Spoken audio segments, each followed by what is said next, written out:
The first one, I can do little other than agree. And as an anecdote, one of the team in Daft got a phone call from someone in one of the government departments shortly after the BER was introduced, and it turned out from the conversation basically they hadn't actually calculated yet the number of property transactions that happen in a year.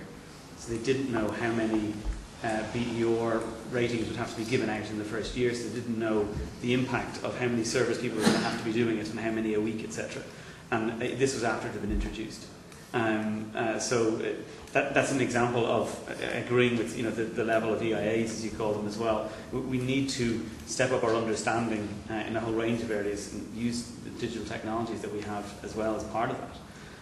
On the second one, if I followed, I think the point at which I would differ from your story is that not everyone's income is dependent on property values. So if you very crudely put, maybe you had at the height of the boom, a quarter of people were in some way internationally trading, a quarter of people in the public sector, a quarter of people in domestically traded services, and a quarter in some kind of property related occupation. Now obviously that latter quarter is going to have their income hugely fall, and there's going to be a knock-on effect. You've still got a lot of jobs just the same the way they were, a small decrease in their income based on this multiplier effect of some people being unemployed, but a lot of people are still going to be in there. So there is certainly a downward spiral effect, but just because house prices fall even further doesn't drag everyone's income down. And now I'm trying to remember the third one. Microfinance. I won't steal your answer. Microfinance is well, on the latter question, I think the issue of microfinance, startup, SME has wanted to be devil in the country for a long time. I don't get NAMA or any son of NAMA or mutant NAMA or any other thing is going to actually sort that out. In relation to the second one, I'm one of the lucky people that we don't have a mortgage, so we have much more flexibility. We must remember that even at the height of the boom, not everybody was buying houses on mortgages. We have a curiously conservative, in some ways we're too conservative in our housing market. I know it sounds odd, but I was having a discussion yesterday with the States Gazette, and one of the problems about the housing system in Ireland, about the development system, is that most of our developers were so conservative that they were private and unlimited companies rather than going for public companies or going for more diversified sources of finance. And that means that they were like monoline insurers, and they're having a much greater difficulty on foot of that. That's down to an innate conservatism in relation to land and property in Ireland. People would rather be kings of a €1 billion castle than chief executive and regent of a 20 billion property empire worldwide. I think an awful lot of these houses. I think of Knightstown in Valencia, being a Kerry man. It's a beautiful part of the world. It's a population of about 400 people. It's about 1,100 people on the island as a whole. Valencia is a very well-developed island. It's connected to the mainland by a bridge. It's got a pretty good year-round economy. It's got a very thriving tourist-based business. Knightstown is about 450 people, and it's got at least 60 to 65 houses built around it that will never be occupied. The village I come from, Waterville, has at least 100 houses, including 27 that were built on the old village dump site that can't now be connected to the sewerage for at least another 7 years.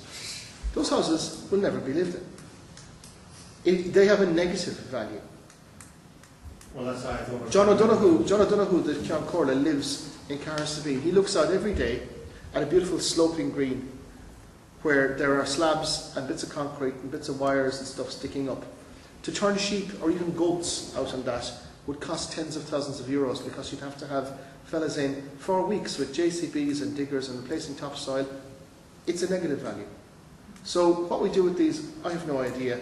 I think we turn ourselves into the World Paintball Arena Championship. I'm only going to answer the question, what happens then?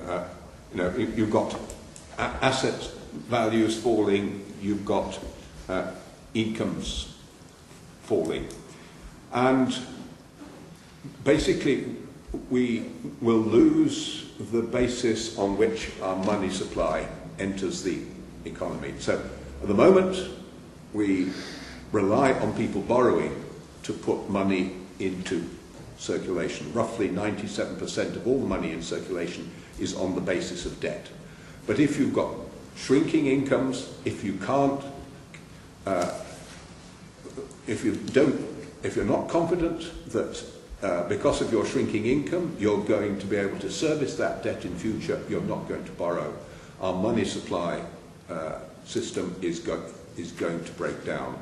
So we've done very well on the way up. That more money went into circulation, more energy was provided by the global economy. That validated the money, that enabled productivity to increase, it enabled growth and expansion. We've now hit the top of that. We're now going down the other side, and the economy works frighteningly well going down, just as well as it did on the way up. But whereas people who were borrowing on the way up were rewarded because asset values rose, on the way down they're going to be hit very hard, and so we need completely different systems. We need to devise those systems. So NAMA is only, and the design for NAMA is only a very small part of this massive transition that we've got to make to an economy in which incomes are going to be fixed by the availability of energy. And energy, if we import it, is going to be increasingly expensive in terms of everything that we produce. So there's a rush now. The next thing that we should be getting into to stabilise the level that Ireland falls to is developing our renewable energy supplies.